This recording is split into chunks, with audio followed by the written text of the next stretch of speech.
Welcome back once again for another edition of Turning Points in U.S. History.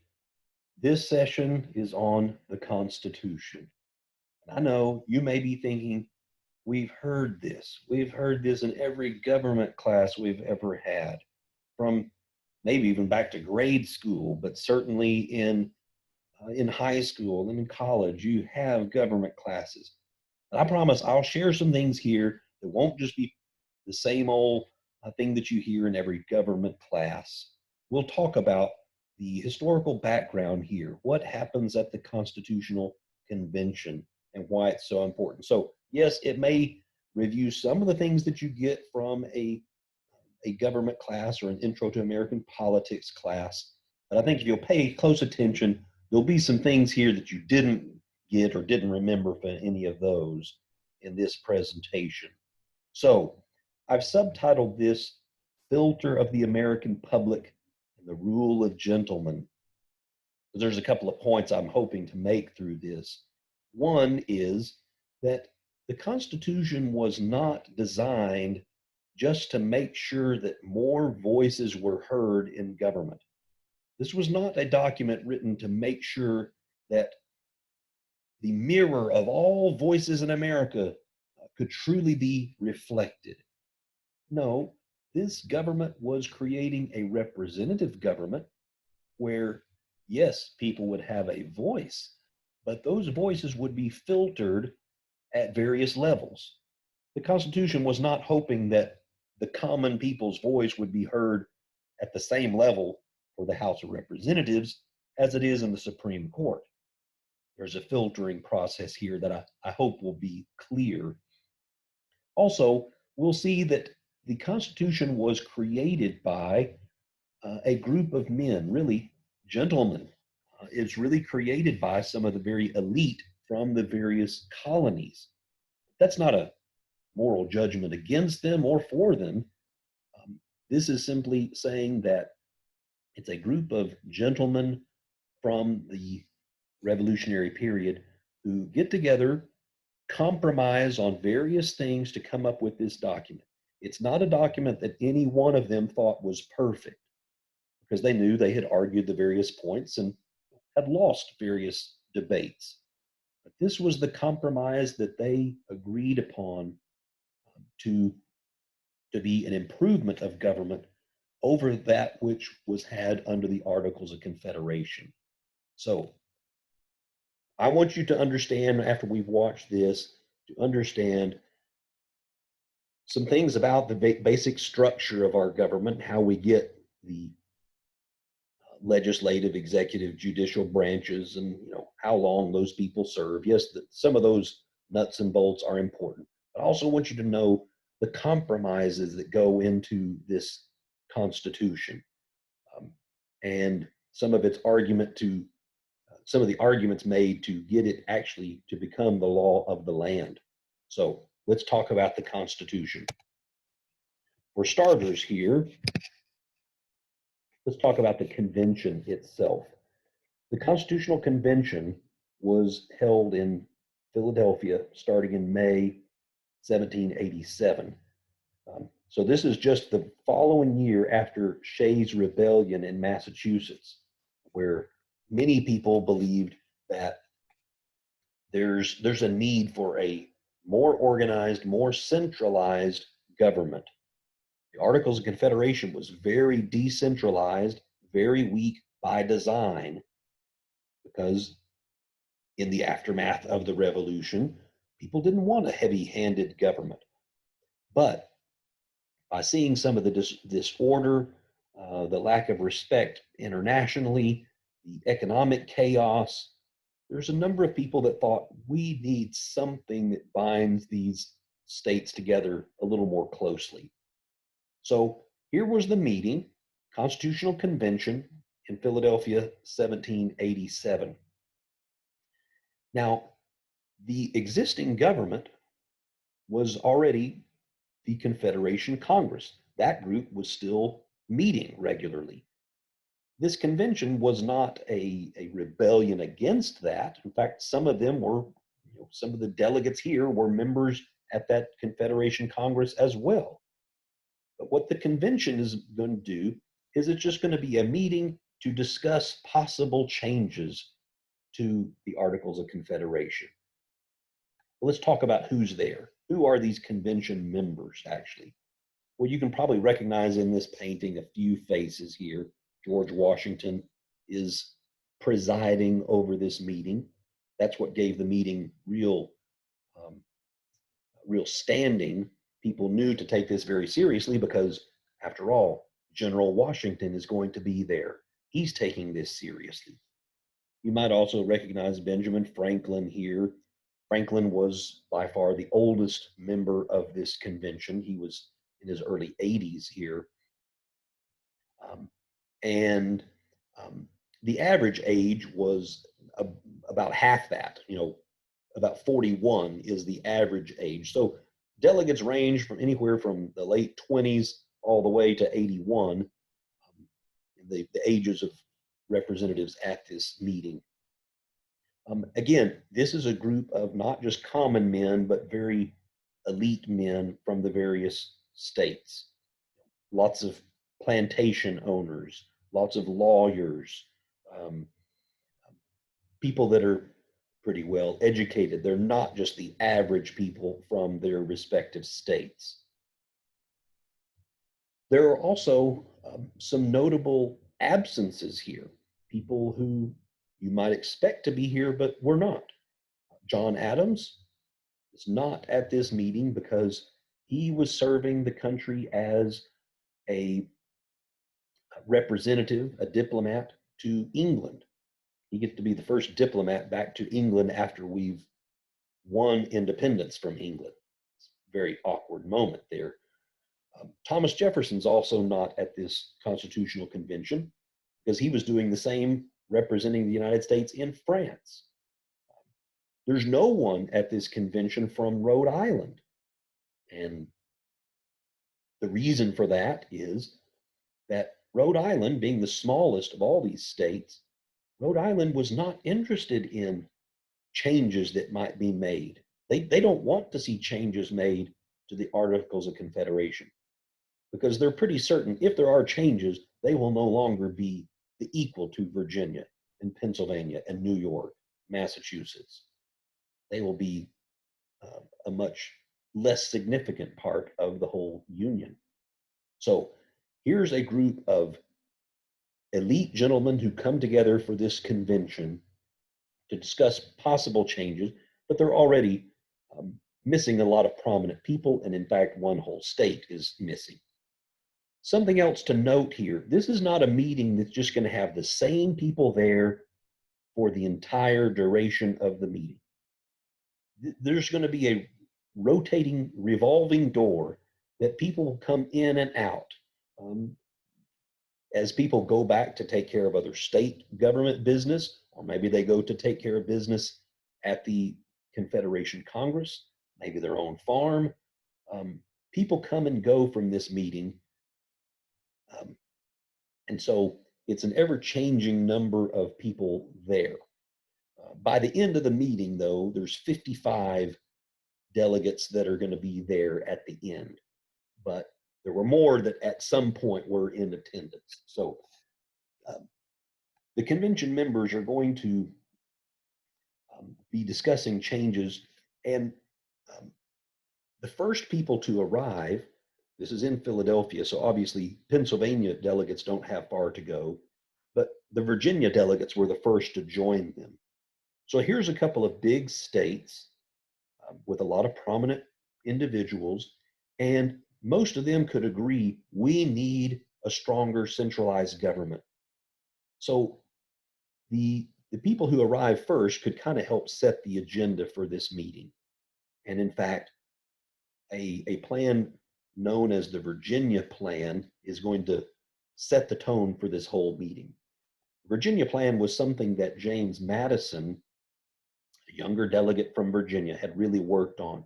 Madison comes to this meeting prepared more than anyone else. He's done lots of study on government throughout world history, and really most of what we know about the Constitutional Convention comes from James Madison because he's the one taking copious notes on what everyone's saying. So if you read about the Constitutional Convention, you're really reading it through James Madison's lens. You're getting it from his perspective, most likely. Well, part of the Virginia plan said we need to change the way we do the legislature.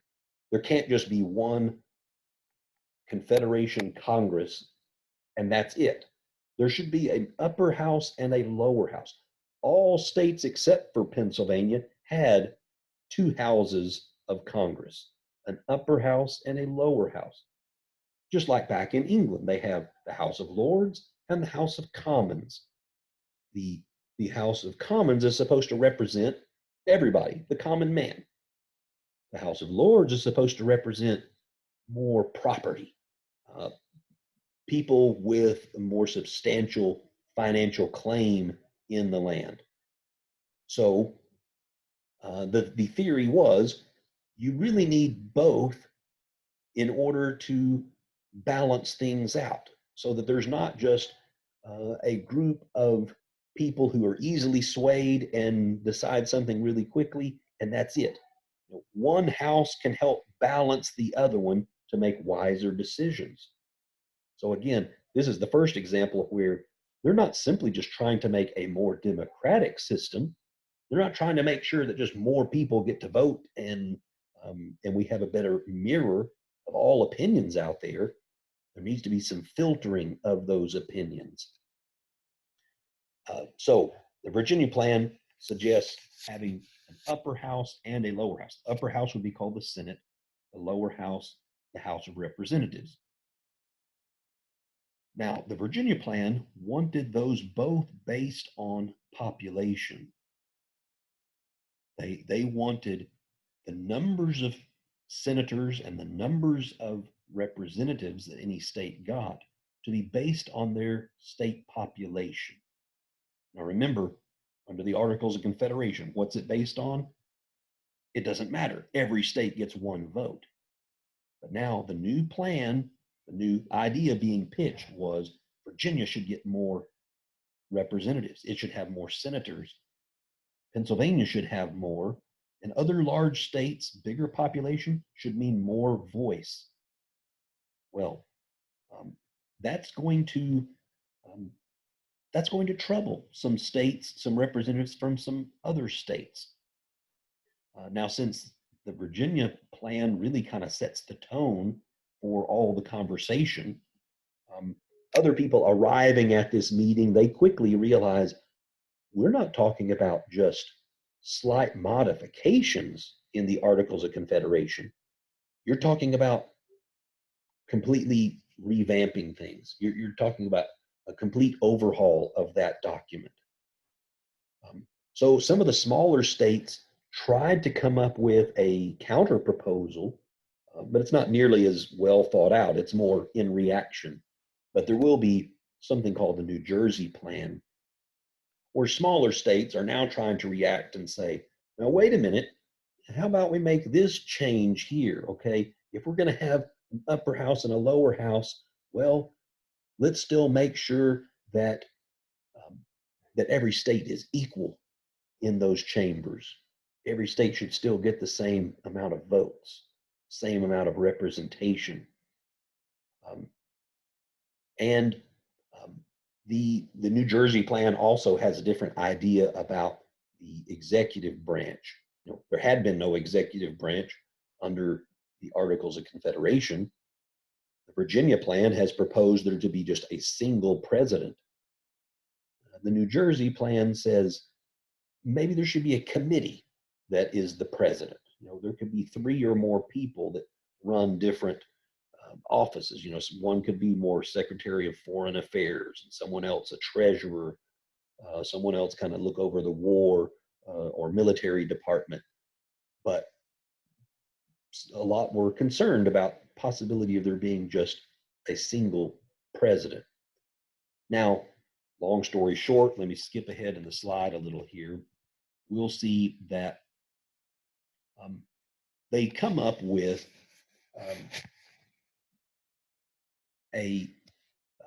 I'm sorry, I might have gone too far here. Yes, let me start with my first compromise here. one great compromise here. The Great Compromise deals with blending some aspects of the Virginia Plan and the New Jersey Plan. That's what I meant to say. And the Great Compromise is going to look something like this. House of Representatives and the Senate, those would together make up the legislative branch. And the House of Representatives is going to look more like what the Virginia Plan suggested.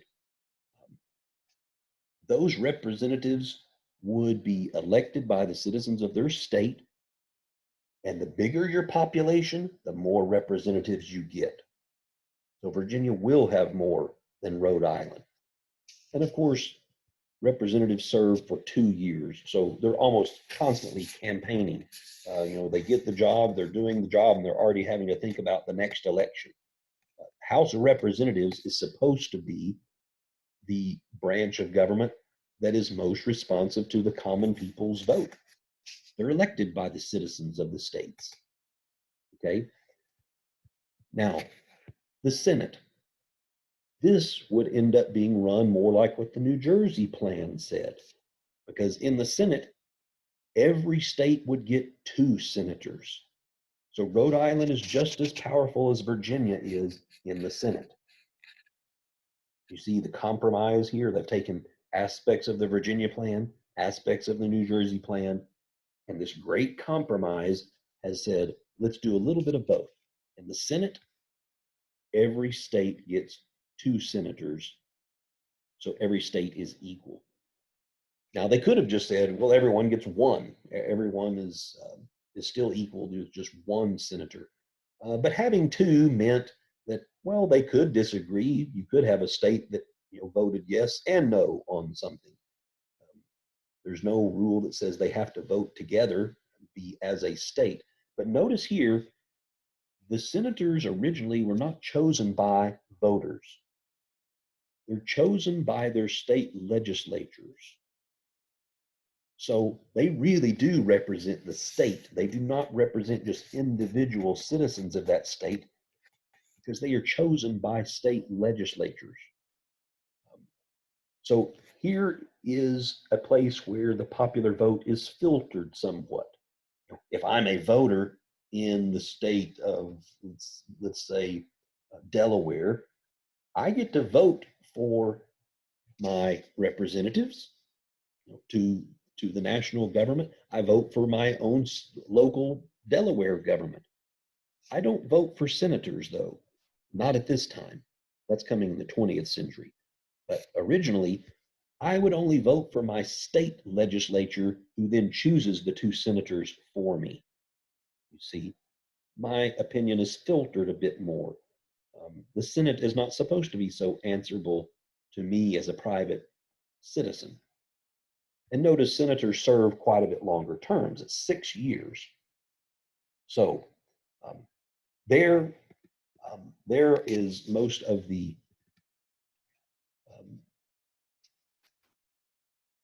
explanation of what's happening at the legislative branch. And now let me go back to another compromise here. I know I'm jumping around. Because population matters, because population is going to matter in how many representatives you get, then it matters how we count population.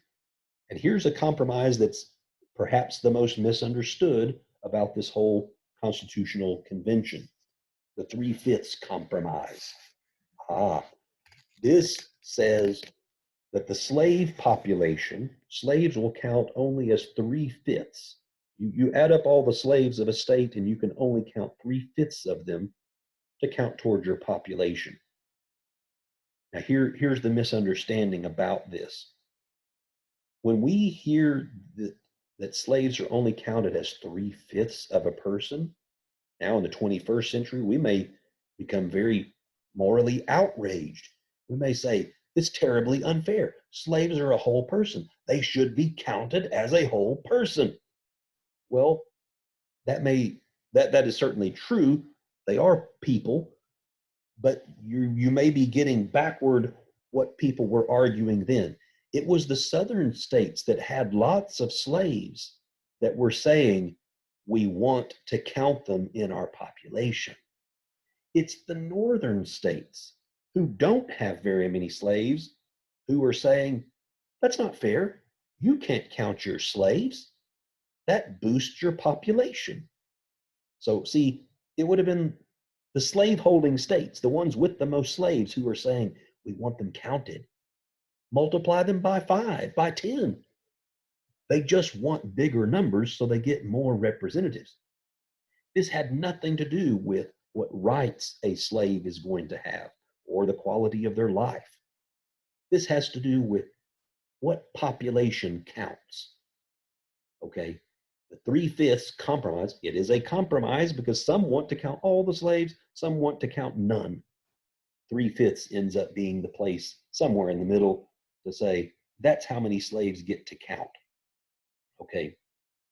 Now, while I'm on the page and don't want to keep bouncing back and forth, I'll address this other compromise on the slave trade. Now, at the Constitutional Convention, this is 1787, slavery is still legal in every state. But some of those states are going to start um, gradually ending slavery. The states that really never had a lot of slaves to begin with. Um, and so that hasn't started yet, but soon there's going to be a growing number of free African Americans, people who have been released from slavery. It's not going to happen all at once. It's going to be a gradual process in northern states. Um, Everyone, North and South, most everyone could agree the slave trade is a very odious thing. Um, it's horrendous for people to be kidnapped in Africa. Even if they're picked up because of a war in Africa, one tribe fighting another. But it's a terrible thing for someone to come and just load them, pack them onto ships, and then bring them to North or South America to serve as slaves somewhere. So most people at the convention believed we should be able to legislate now and say no more slave trade, no more slaves coming, having been kidnapped from Africa or just defeated in war and sold as slaves. That should not happen here anymore. Well, there were some states that still wanted to keep the slave trade open, particularly the very deep South, places like Georgia, South Carolina. Um, and part of the reason was, people in Georgia could say, "Hey, we haven't really been uh, developing nearly as long as some of these other places." So, Virginia's been around a long time. Of course, they don't really have a great need to keep importing labor, importing slaves. But Georgia felt like it's unfair for the slave trade to suddenly end, and they don't have the same chance to build wealth and build a labor force. Besides, Georgia could argue, if you close the slave trade, if you say no one else is coming from Africa as a slave, then what that does is it makes slaves in Virginia, places that are already very established, the value of those slaves skyrockets because suddenly they will be a rare commodity. I know we're talking about people still, but we're just talking about the economics of it. The value of slaves already here will go way up. No wonder people in Virginia were saying the slave trade should end. They're not talking about slavery ending. We're talking about ending the slave trade. Well, delegates from South Carolina and Georgia say, no way.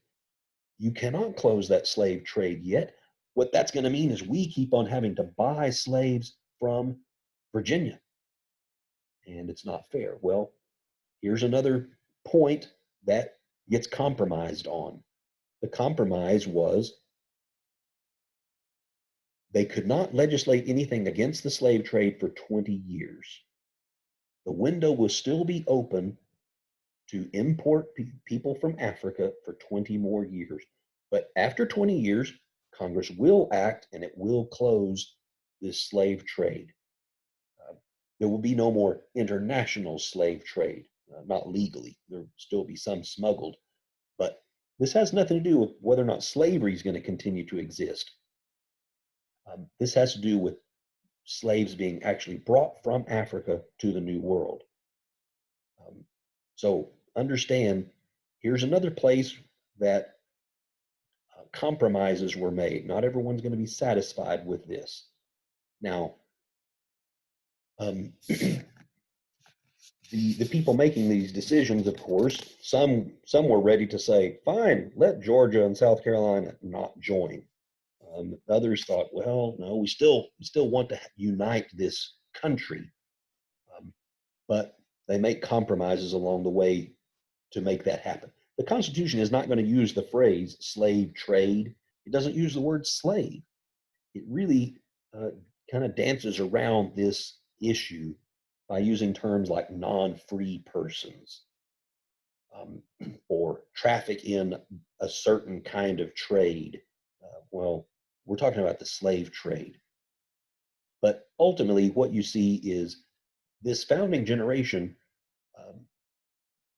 did not want the issue of slavery to prevent there from being a United States.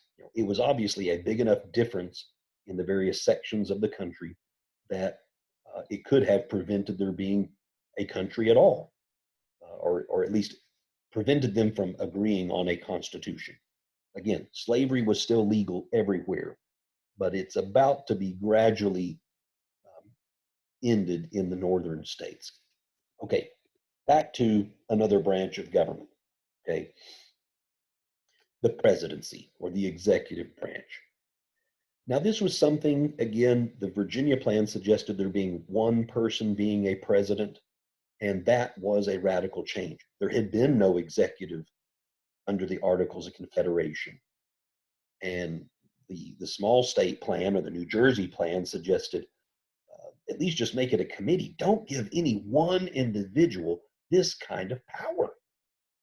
The power to be commander in chief of the military, the power to veto legislation.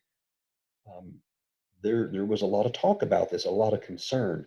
But remember, who's at the head of this convention? George Washington. George Washington, who had already given up his chance for power at the end of the Revolutionary War, and he had proved he's not going to abuse power. He will only do things in the name of good Republican government, representative government. So that does ease a lot of people's minds. They're pretty convinced he's going to be the first president, and he will be a trustworthy president. Their concerns might be more about, but who's next? Well, let's look at the presidency and how they are chosen. This is where things get a little bit confusing. After lots of discussion, they do agree to create a single office of presidency. But the president is even further removed from popular opinion, popular voice, than just the senators are. Okay. The president is not chosen by popular vote, then or now. The president is chosen by electors, who are chosen by their state legislatures or citizens, each casting 2 votes. What this means is some states, most states, had their state legislature choose electors for them, and some fewer states actually had a vote for electors. Okay, there's no popular vote for the presidency. Now notice this: electors cast 2 votes. Well, this is the way they did it originally. Electors cast 2 votes. The rule was at least one of those votes that you cast has to be for someone outside of your state. Everyone knew preference will be for your own local government, your own state. So they make it a rule that says you can choose one person from within your state, but your other vote has to be for someone else outside of your state. Okay, Virginians, you can't just team up and vote for 2 Virginians. That's not fair. So electors cast 2 votes each.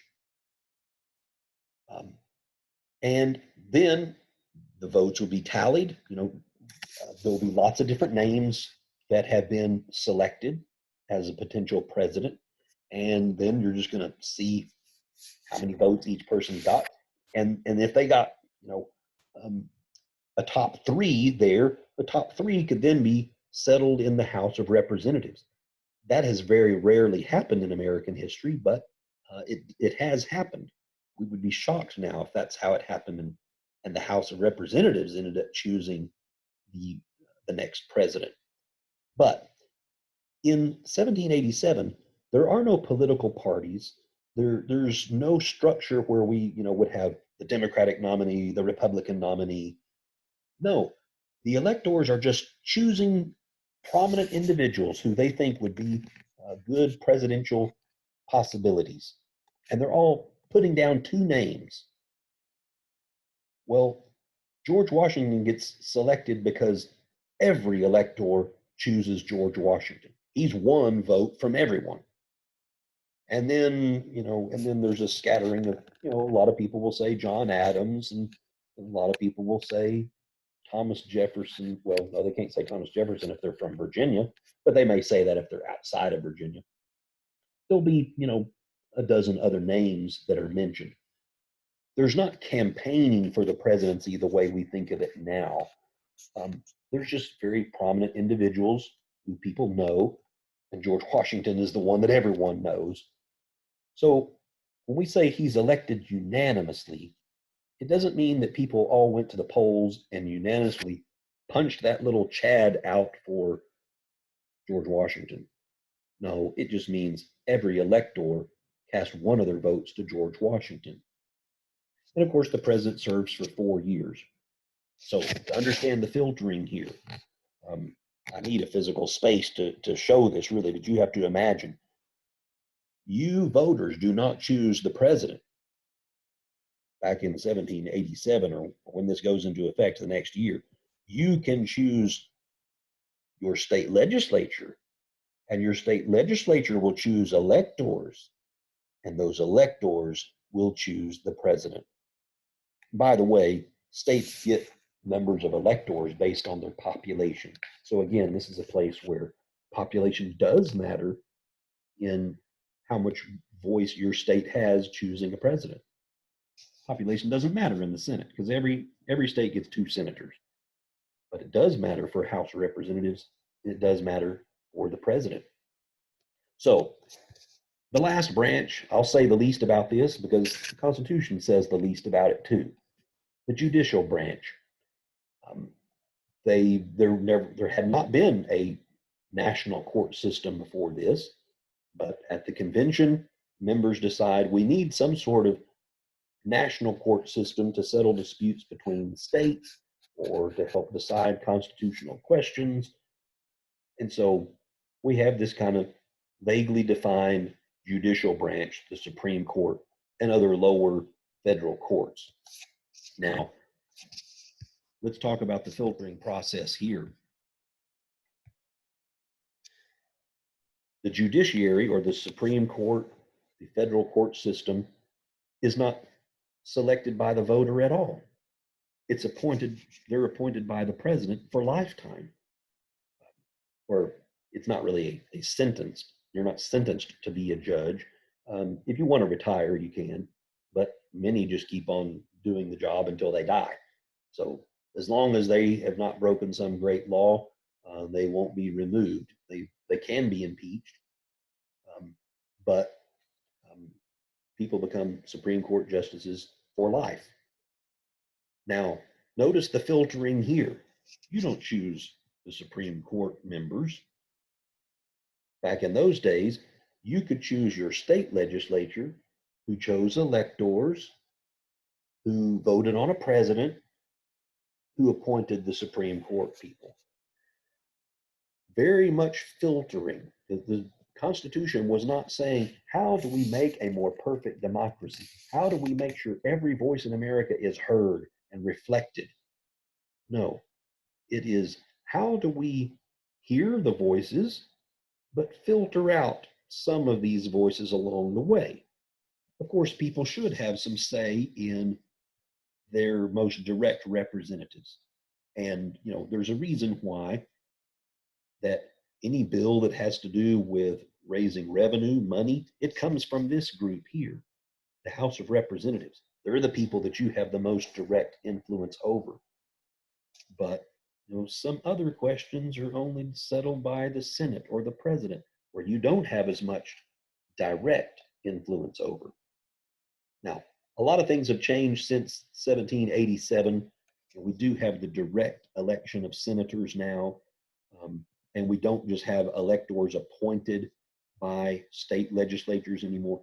But still, when you go to the polls and you vote for president, is it going to be Donald Trump? Is it going to be Joe Biden? You're technically not voting Trump or Biden. You're voting for electors who support Trump or electors who support Biden. That is still the case today. So that was the end of that slide. So this convention, after all these compromises, after all this discussion, months of discussion, finally drafted this document. And all but three that were still remaining could put their signature to this document and say, this is an improvement. We like this better than what we had before. Now, no one's going to be perfectly happy with it. Like I said, James Madison, the main person who's really prepared for this and studied, Madison didn't get everything he wanted in this document. Madison wanted there to be a national veto over state legislatures. He wanted the national government to be able to say, that's a really dumb law from this state, it must be rejected.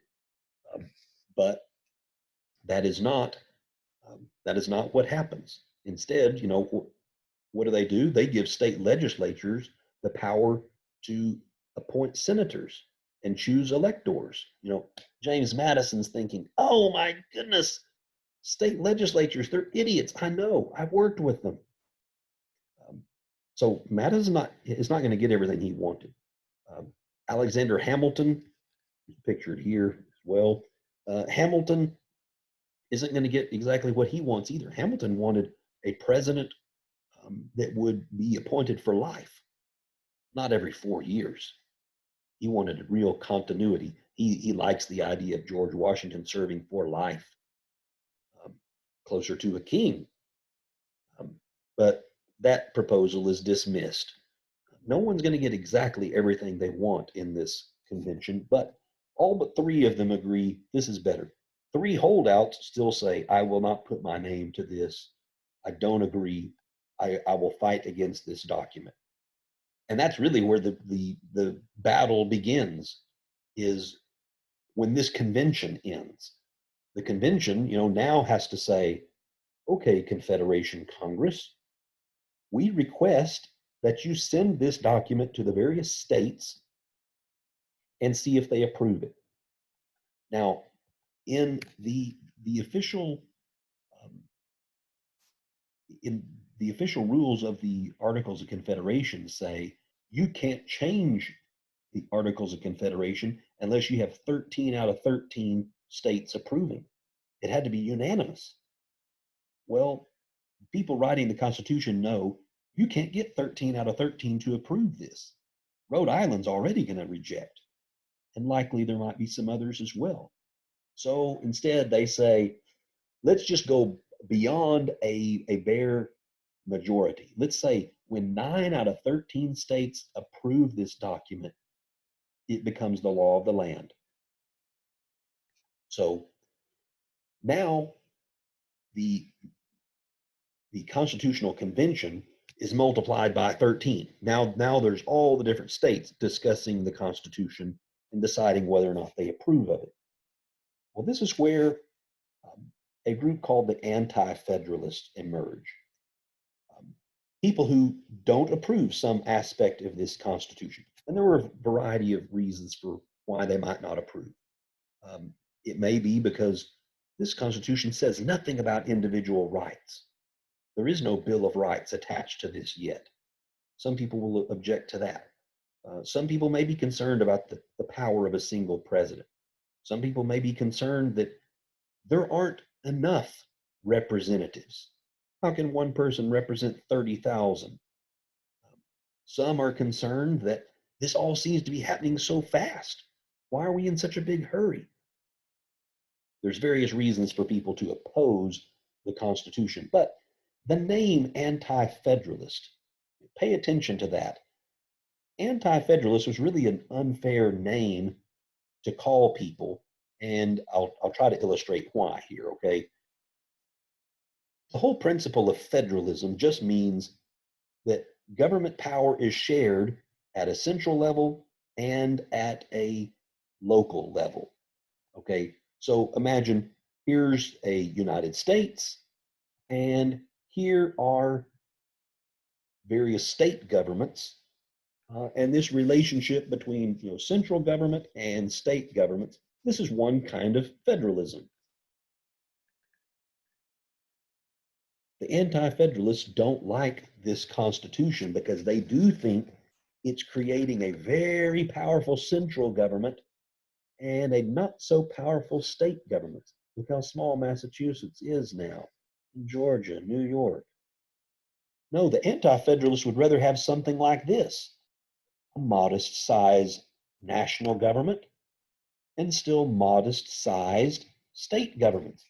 I don't think I got all 13 in there, but you get the idea. Both of these models would be a type of federalism. Federalism is just sharing of power between central government and local governments. Central government and local government. The debate is about what the relationship ought to be. Where should the proportion of power be? Should it be really big central government and not so big state governments? Or should it be more evenly distributed? Well, anti-federalists think we are creating too much of a central government. So anti-federalists would say, we're the true federalists, really. You guys are centralizers, nationalizers. But it's too late. The term federalist has been taken by the supporters of this Constitution. They've called themselves the Federalists, and so the only thing for the opposition to get stuck with is this label anti-federalist. Well, these three men here pictured, this is Alexander Hamilton, James Madison, and John Jay. They write a series of essays in a work that will just be called The Federalist or the Federalist Papers. And those essays were written to try to convince the state of New York to approve this Constitution. Now, Hamilton lived in New York, John Jay lived in New York, Madison's from Virginia. So he's really just doing homework to try to get this passed in other states as well. But they're all going to argue that the Constitution is an improvement. And so they're trying to head off any opposition you might have about the Constitution. Here's why it's really going to be better. It's going to be okay. It's not going to trample on your individual rights. It's going to be an improvement in government. Well, they don't work on this evenly. John Jay doesn't really write very many essays. He gets ill. So he writes just a handful of essays. Madison writes, something like 25 of them or so. And Hamilton does 50 something essays. Maybe you've been part of a group project like this. Maybe you felt like you're having to be the Hamilton, because there's always some John Jay dragging the group down. Notice we've got no group project in this class here. I hate to see this scenario. Well, Hamilton may have written more of the essays than anyone else, but Madison's is definitely the most famous. Federalist number 10, Madison makes his greatest contribution because here Madison argues something that was quite counterintuitive. Most people thought for a republic to work, for a representative government to work, the population must be pretty similar to one another. It has to be small geographically, and the people need to be more or less the same for them to have a really good representative government. If we're talking about way too much land and way too many different kinds of people, we end up with, Rome, the Roman Empire instead of the Roman Republic.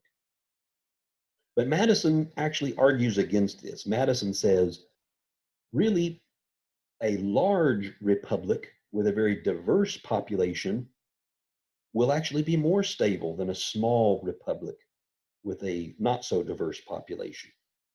Now, he's not talking about racial diversity so much. He's talking about different kinds of um, ways that people make money. There's economic diversity, there's religious diversity, there's lots of other kinds of diversity. Madison is saying in this large republic, there's no way just one faction of people will end up dominating because there's too many little separate factors out there. How is it that just, Baptist merchants from New England will dominate? Um, there's too many other economic interests to balance against the merchants and too many other religious interests to not let the Baptists dominate everything.